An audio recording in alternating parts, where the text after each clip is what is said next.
मला आवडलं म्हणजे तो गेला ना त्याच्यात आणि मला विश्वास आहे म्हणजे त्याच्यावरती तो जे करेल ते चांगलंच करतो. आईने पापड विकलेत, आईने दिवाळीतल्या पणत्या विकल्यात, जवळजवळ 1000 माणसांचं कणिक मळले, म्हणजे कॅटरिंगमध्ये काम केले. हे सगळं जवळनं पाहिले. समोर आई कॅटरिंगमध्ये जेव्हा काम करायची तेव्हा आम्ही तिला हाय बाय करायचो आईला. सो तिला खूप भरून यायचं की यार आपली छोटी पिल्लं तिकडे दोघंच आहेत आणि मी इकडे हे काम करते. पण ऑफकोर्स परिस्थितीचा नाईलाज होता. ती साडी जरी घेत मी तिच्यावर जात नसेल तरी फोटो येतात मला. मग मी कामात असले तरी त्याच्यातलं कुठलं बरं वाटतं सांग ना, पटकन फोटो बघ ना, फोटोवरनं कसं ओळखायचं साडी कुठली. ती येत असतात फोटो.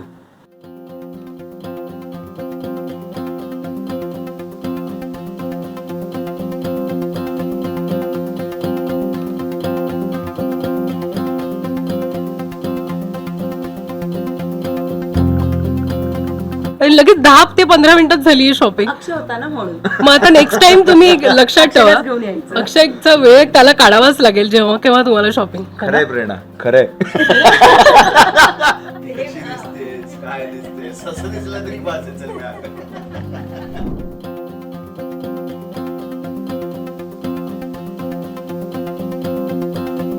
मंडळी नमस्कार, कसे आहात? काळजी घेताय ना? मी प्रेरणा, तुम्ही बघताय लच्चप मराठी. मदर्स डेचं निमित्त आहे खरं तर प्रत्येक दिवस आईचा, पण या खास दिवशी मी काही कलाकार सेलिब्रिटी जे आहेत त्यांच्या आईसोबत आली आहे, त्यांच्यासोबत गप्पा मारणार आहे. आणि आज आपल्यासोबत आहे बिग बॉस मराठी सीझन 4चा विजेता अक्षय केळकर आणि त्याची आई. खूप खूप स्वागत आहे लच्चप मराठीवर. आणि आई तुम्हाला happy Mother's Day. Thank you so much. सगळ्यांना हॅपी मदर्स डे सगळ्यांना.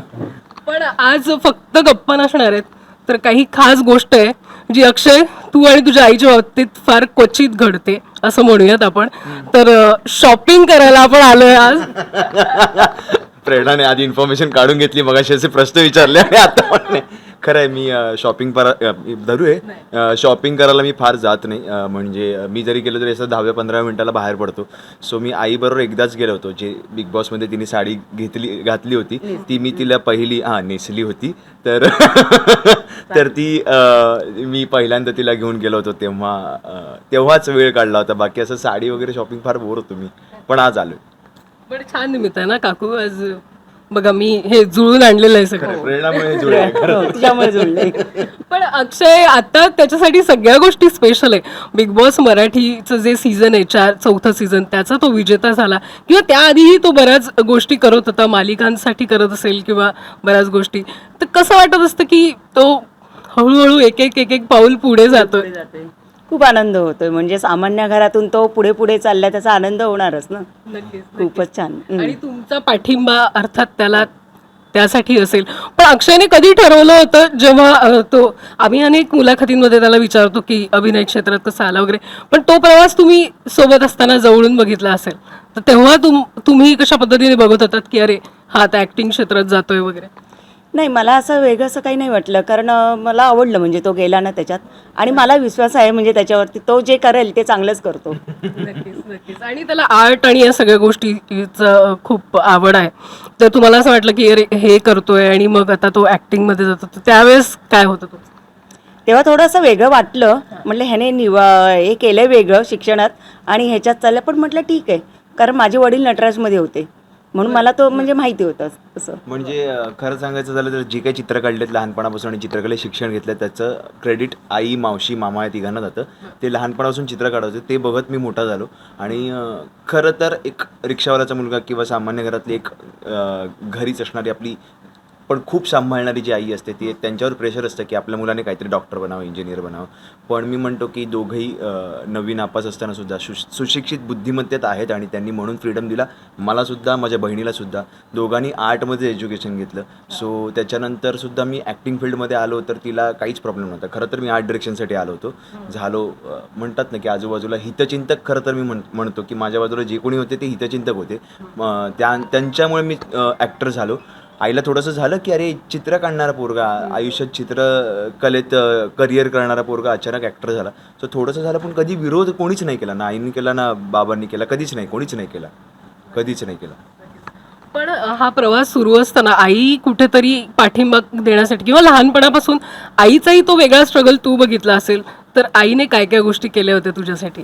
म्हणजे हे अगदीच माझ्या बाबतीत बऱ्याच जणांना फिल्मी वाटतं, खूप जास्त फिल्मी, की ते असतं ना आपल्याकडे बऱ्याचदा अजूनही म्हणजे मी काय कोणाला दोष देत नाही, की एक चाळीतला मुलगा म्हटला की एक गुड लुकिंग नसू शकतो, मग अमुकच असू शकतो, एक बंगलोमधला किंवा असं.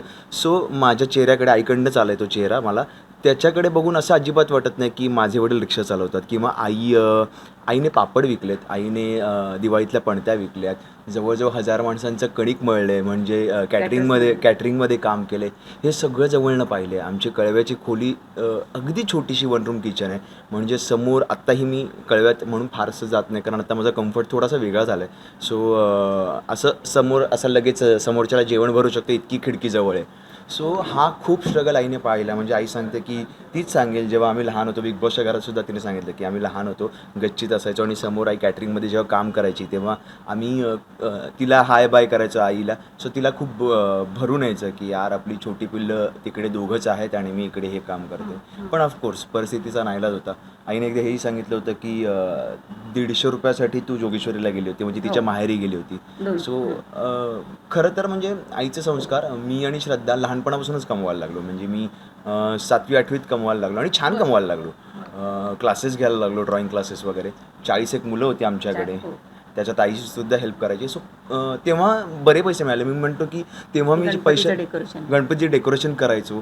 सो खूप डेकोरेशन्स केले होते. म्हणजे तेव्हा खरं तर माझं जे सेव्हिंग झालं होतं ना, तेव्हा ज्या पैशाचा फ्लो होता तो कुठेतरी धरणासारखा असा बांधलेला होता. आता नदीसारखा असा फ्लो होतोय, किती पैसे मिळाले. तर ती खरी गंमत. म्हणजे आईचं काल मी पाहिलं तर काल छोटंसं तिचं सेव्हिंग दाखवलं, ते बघून मला जाम भारी वाटलं. कालचीच गोष्ट आहे. पण मुलगा असं या सगळ्या गोष्टी करतोय आणि कुठेतरी असं लहानपणापासून वाटतं ना की कधीतरी आपण ज्या पद्धतीने पुढे जात असतो तेव्हा आपली मुलंही ते करतील. तर ते कसं वाटतं, कारण आता लोकप्रियता आहे, सगळ्या गोष्टी आहेत त्याच्या. ना आता छान वाटतं, पण तेव्हा आम्ही खूप हे केले. पण मला सगळेजण बोलत होती तू कसं ह्या ड्रॉइंगच्या ह्याच्यात कसं पाठवलंस, तर त्याच्यानंतर तू ह्या फील्डमध्ये कसं पाठवलंस. म्हटलं मला माहिती आहे माझी मुलं दोन्ही कशी आहेत आणि त्यांना जे करायचं आहे ते करू देत. म्हणजे मी पूर्ण पाठिंबा देत होती दोघांनाही आणि आता छानच वाटतंय खूप.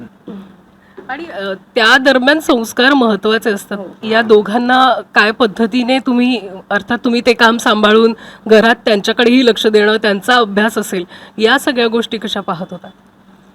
मी रात्री 12:30-1 वाजेपर्यंत ह्याचा अभ्यास मी घ्यायची. मी 4थीपर्यंतच घेतला, पुढे नाही. पुढे त्याला क्लासला लावलं. पण छान, म्हणजे त्याने पहिला दुसरा क्रमांक सोडलाच नाही कधी. म्हणजे आधीपासून हुशार. मी 10वीला म्हणजे आम्ही 6 जण होतो एरियातले. 6ही जण 10वीला पेपर दिला संपला की दुपारी यायचं, खूप पेपर लिहिला म्हणून झोपायचं. 5 वाजता क्रिकेट खेळायला जायचं, 7:30 वाजता यायचं, टाइमपास करायचा, झोपायचं. हे परीक्षेच्या कालावधीतला हा असा अभ्यास. मी कधीच घरात असा बसलो आहे वगैरे कधीच केलं नाही. मला आठवते थोडंसं जॉमेट्री माझं वीक होतं, त्यामुळे मी दिवाळीत बसलो होतो एकदाच. आणि आईला नेहमी म्हणायचे सगळे की अगं तुला काही वाटतंय का, तुझा पोरगा रोज खेळायला जातोय, 10वीची परीक्षा आहे आणि त्यात सेमी इंग्लिश आहे. सेमी इंग्लिशने तर माझी वाटोळच गेलं होतं, हिच्यामुळे गेलो होतो मी.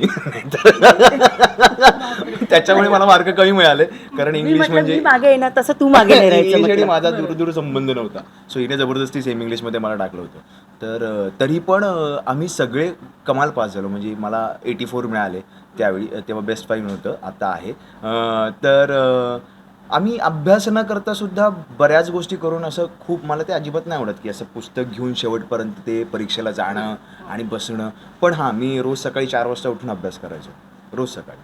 हे खरं होतं. पण अक्षय कसा होता लहानपणापासून? खट्याळ, शांत, मनमिळाऊ? खूप खटाळ होता. मस्ती इतकी होती ना. मिळालेलं आहे आता, सगळं मिळालेलं आहे. आता कळणार आहे काय काय. म्हणजे त्याचे किस्से असतील ना काही, असं काहीतरी केलं एके दिवशी असं झालं आणि अक्षरे असं केलं होतं. म्हणजे अंगात मस्ती म्हणजे खेळायचं वगैरे आणि अभ्यास नाही करायचा. शाळेत पण असं मस्ती करायचा, पण अशी कंप्लेंट नाही आली कारण हुशार होता तो. पण असं काही किस्सा? फक्त एका मुलाला त्याने मारलं होतं, तेवढंच झालं होतं. घरी आले होते म्हणजे, आणि माझ्याच मैत्रिणीचा मुलगा. बरं, त्याचंही नाव आहे अक्षय. त्याचंही नाव अक्षयच आहे.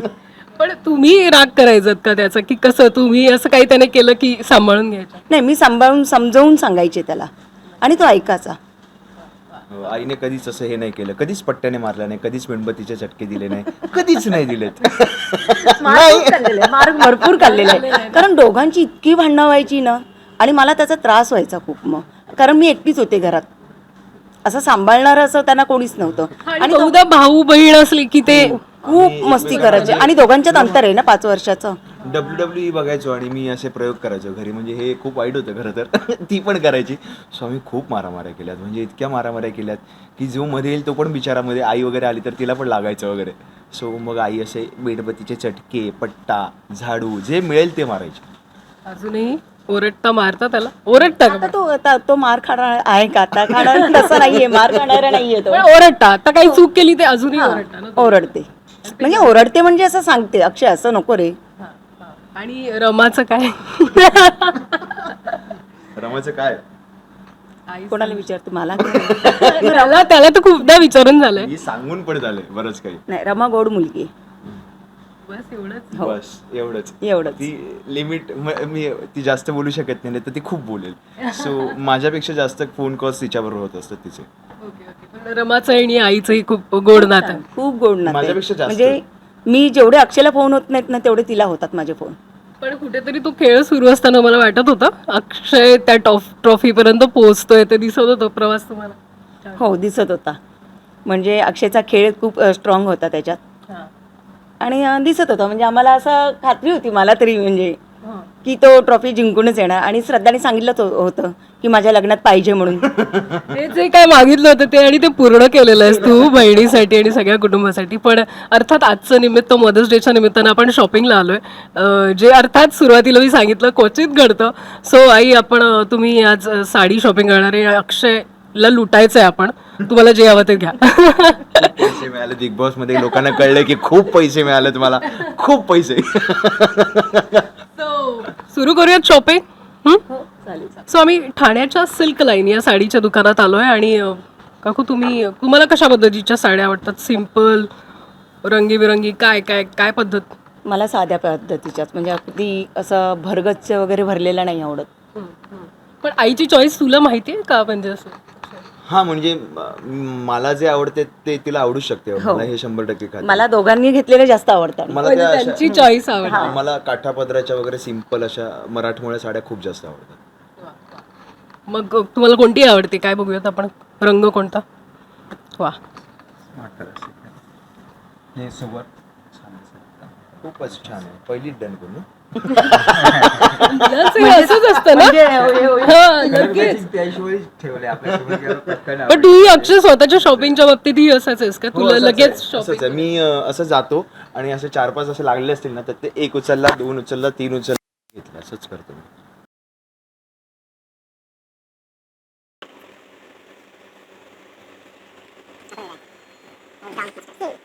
आणि रंगसंगतीबद्दल तुला खूप छान नॉलेज आहे. नाही अगं, तरी पण मला रंगसंगती म्हणजे साड्यामधलं काही फार नाही कळत, पण जे असं सिम्पल दिसतं ते फार आवडतं. अक्षयच्या फर्स्ट टाइम असेल साडी परचेसिंग. Second time. पण मी असं बोललो नव्हतं की अमुक कर तमुक कर, मी असं बाजूला उभा होतो, आई बघत होती फक्त. म्हणजे तू घेऊन आलास, घे आई, तू घे, तुला हवी ती घे. ओके. म्हणजे पहिल्यांदाच तू चूज करशील असं? आता बघतोय असं हे असं साडी उघडणं आणि असं. पण तू कधी मैत्रिणींसोबत पण साडी किंवा कोणत्या अजिबातच नाही. नाही. शॉपिंग हा तुझा सेक्शनच नाही? लग्नाच्या वेळेला रमाच्या बरोबर जाईल की तो. बरोबर. आता प्रॅक्टिस.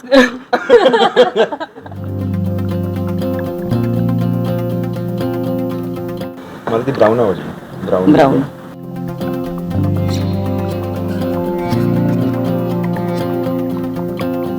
ब्राऊन घेते तुझ्या पायापासून. नाही, मला नाही, आवडली मला. वेळ घेऊ शकता का म्हणजे लगेच असं नाहीये, आपल्याकडे आहे वेळ. बघ तू मनसोक्त बघ. तुझ्याकडे कुठला रंग नाहीये, तो घे. खरं तर आहेत, सगळ्यात छान आहेत साड्या.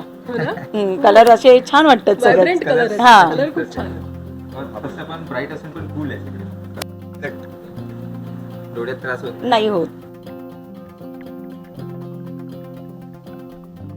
नाही. आवडते ते घे. आणि कॉम्बिनेशन पण किती छान आहेत ना रंगांचं. हो, खूप छान आहे. खरंच खूप छान आहे. तरी अक्षयच्या चॉईसशी घेऊया, जास्त बरं कुठला वाटतं. मला ही आवडली फार. फक्त तो येल्लो जरा हा हा सध्या हा नवीन दिलाय matching. Before only green black असं यायचं. हलका हा yellow जरा- कलर आता फर्स्ट टाइम नवीन बनवलाय मस्टर्ड मॅचिंग असं. म्हणजे आता इतर पाहिल्यानंतर जरा मला असं ते- तुम्ही लावून पण असं बघू शकता. बघू शकतो. आता मला कळलं वेळ का जातो सुंदर आहे. ते. हा ही पण आता छान मला आहे. कळलं वेळ का जातो. ही पण मग ही छान वाटते ना. हा ही पहिलीच. या, पण वेगळं असं आहे का? आहे. असं आहे. हो फील खूप सुंदर आहे. कलर असूनही एक थोडा वेगळा लुक. वेगळा लुक आहे. कलर तर असतोच आपल्याकडे, पण त्याचं जे फील आहे आणि जे मॅचिंग फील आहे ते खूप सुंदर ही पण छान वाटते ना. तुला जे आवडत ते. आहे. हा तसं ते कुठला तरी कार्यक्रम पुढचा आगामी काळात असणार आहे का, किंवा त्या हिशोबाने तुम्ही घेऊ शकता? ही आहे छान काय पण काय? थोडं आगामी काळात कोणता कार्यक्रम असणार आहे का जेव्हा आईला घालायची साडी? हे लवकर कार्यक्रम येईल. 2-3 महिन्यात येईल एक कार्यक्रम. हा? 3 महिन्यात एक आई पण कोणतरी विचारते काय आई हो हो तेव्हा घालते. हा हम्म. लग्न वगैरे नाही त्याच्यात लग्न नाही. हा कार्यक्रमच. कार्यक्रम. असं कार्डपेक्षा थोडं हे हम्म. तेच थोडा हम्म, correct, तवे- correct. हा याच्यात आपले जे शेड बेस्ट वाटतो ती पण एक चांगली आहे. अबोली रंगाची. मॅचिंग अबोली विथ किनार किनार नाही आवडली. आता ही ब्राऊन आवडली होती पण आहे त्याचं हा पण पदर थोडा जरा अच्छा, बरं. ते- कलर म्हणजे नाही ही नकोच. ऑलिव्ह का नाही आहे माझ्याकडे अशी. ऑलिव्ह. हम्म. त्याच्यात काही रंग आहेत अजून हा याचे रंग आहे. तुमचा आवडता असा रंग कोणता मुळात? मला सगळे कलर आवडतात पण जास्त लाल आवडतो. हा छान आहे. Brown त्याला पण आहे. ब्राऊनला मस्टर्ड पदर होता ना, जे आपल्याला थोडा डार्क वाटला होता. असं टिपिकल वाटली पाहिजे असे छान वाटली पाहिजे. ही छान आहे बघा. हा ही छान आहे. माझा अक्षय बरोबर आहे म्हणून माझी पटकन आणि आता खरेदी ही झाली ओल्ड वाटतं. वाली स्टाईल परत आली ना, ही मग सगळ्या त्याची अशा. एक पटकन शॉपिंग करण्याची पण एक पद्धत आहे. आई पण सहसा तुम्हाला वेळ लागतो तो पण. हो ती बोलली ना. हा मगाशी म्हटलं ना मी कारण माझी मुलगी आणि मी आणि माझी बहीण असते तरी कधी. किती एक साडी घ्यायला किती वेळ? तरी अर्धा तास वगैरे लागतो असं. बरं एक सांगायचं राहिलं, ती साडी जरी घेत मी तिच्यावर जात नसेल तरी फोटो येतात मला. मग मी कामात असले तरी त्याच्यातलं कुठलं बरं वाटते सांग ना, पटकन फोटो बघ ना. फोटोवरनं कसं ओळखायचं साडी कुठली बरं. तर ती येत असतात फोटो. कारण या दोघांनाही ह्याचं कलरचं माहिती आहे जास्त. कलर कोणते चांगले वाटतील काय दोघांना जास्त माहिती ही आहे. फायनल आणि ही सेम साडी कलर हवा असेल तर लॉट्स कर ते सेम ओके, त्या स्टाईलमध्ये वेगवेगळे कलर. ऑल्स सगळे कलर्स. हा रंग आहे तुझ्याकडे काय इकडे बघूया. ब्लॅक ब्लॅक आहे तुझ्याकडे. ब्लॅक नाही सुंदर आहे. ब्लॅक विथ मोरपिशी कॉन्ट्रास्ट आहे. खूप कमाल दिसेल आहे. हां ब्लॅक नेसत असेल तर नो डाऊट हो नेसते. कमाल. म्हणजे मॅचिंग खूप सुंदर आहे. युजली नाही तर रेड पदर ऑरेंज पदर असं येतं. कलर मॅचिंग सुंदर आहे. असं जस्ट लावून बघा. बघ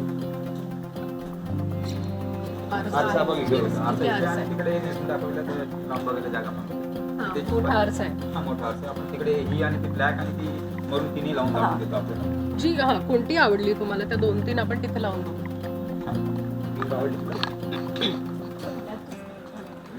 मी पहिला ब्लॅक किंवा ब्राऊन मध्ये कर ओके दोघांपैकी. एकदा हा सजेस्ट करणार ब्राऊन थोडा अनयुज्युअल शेड होता हा. एकदा ठेवून बघा आपण अंगाला. ओके. हो, चालेल. ठीक आहे.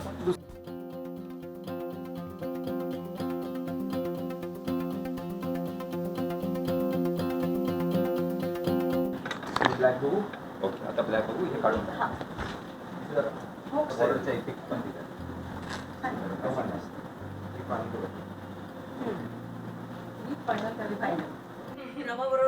हा ती कशी दिसतेस काय दिसतेस असं दिसलं तरी बस आहे. चल नाही मिळाला ग. काकू कोणती चूज केली? ही आवडली आहे हो ही आवडली. आणि अक्षयलाही ही आवडली. त्याची मला ही combination मस्त आहे. जवळजवळ आज आपण मॅच केलंय. हे. हो मॅचिंग. मॅचिंग झाले. वा. कोणत्या ओकेजनला घालणार पण ही तुम्ही? असंच डेली किंवा काही कॅज्युअल? आता तर अक्षयने सांगले ना 3 महिन्यातच. काहीतरी महत्वाचा इव्हेंट असेल. बरं बरं. वा. सो ही चूज केली आहे काकूंनी साडी ब्लॅक. सुपर. आणि लगेच 10 ते 15 मिनिटात झाली शॉपिंग. अक्षय होता ना म्हणून. मग आता नेक्स्ट टाइम तुम्ही लक्षात ठेवा, अक्षयलाच घेऊन यायचं. अक्षयचा वेळ त्याला काढावाच लागेल जेव्हा केव्हा तुम्हाला शॉपिंग. खरंय प्रेरणा, खरंय. पण एक गोष्ट खरी आहे, हे 15 मिनिटात उलट मला यायला जमेल. ते अर्धा तास त्या फोटोवर बोलत बसण्यापेक्षा किंवा ते मला चॅट करण्यापेक्षा हे बेटर आहे की मी येत जाईल. हा एक छान वेगळा वेळ आईसोबत घालवा. Correct correct correct. आणि अनुभव पण वेगवेगळा. आता म्हणजे सवय म्हटली नाही करून घ्यायला हवी. पण करतो ना व्यवस्थित शॉपिंग. हो, खूप छान करतो. आणि आता रमाबरोबर यावंच लागेल त्याला. तेच सवय म्हटलं मी.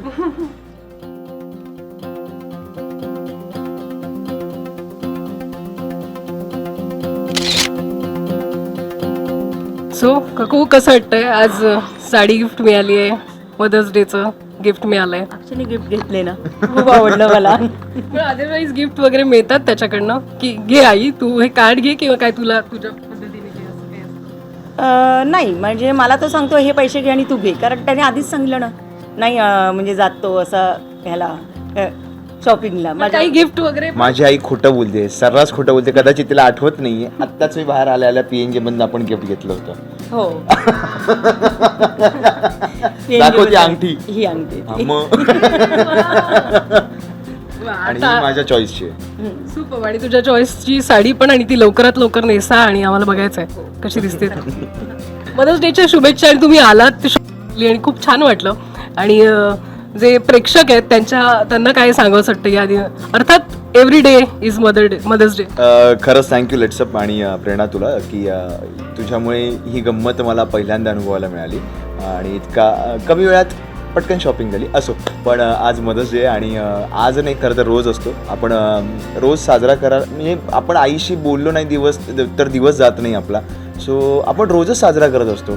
पण तरीसुद्धा जसा बर्थडे एक दिवस आपण कमाल साजरा करतो, आयुष्यातला एक स्पेशल डे म्हणून. सो आज साजरा करायलाच हवा आपल्या आईसोबत. सो प्रत्येकाने आज मस्त आईसाठी जी काही गोष्ट आईला आवडत असेल ती, तुम्ही लांब राहत असाल तर स्विगी करा, पटकन काहीतरी करा, पण तिला एक छान सरप्राईज द्या. माझं पण ठरलं आहे खरं तर सरप्राईज द्यायचं. सो मी देईन तिला. काही नाही, सगळ्यांना मदर्स डेच्या खूप खूप खूप शुभेच्छा. आणखीन लवकरात लवकर एक सरप्राईज पण आहे. सो तुम्ही वाट बघा त्यासाठी पण. मजा करा. थँक्यू.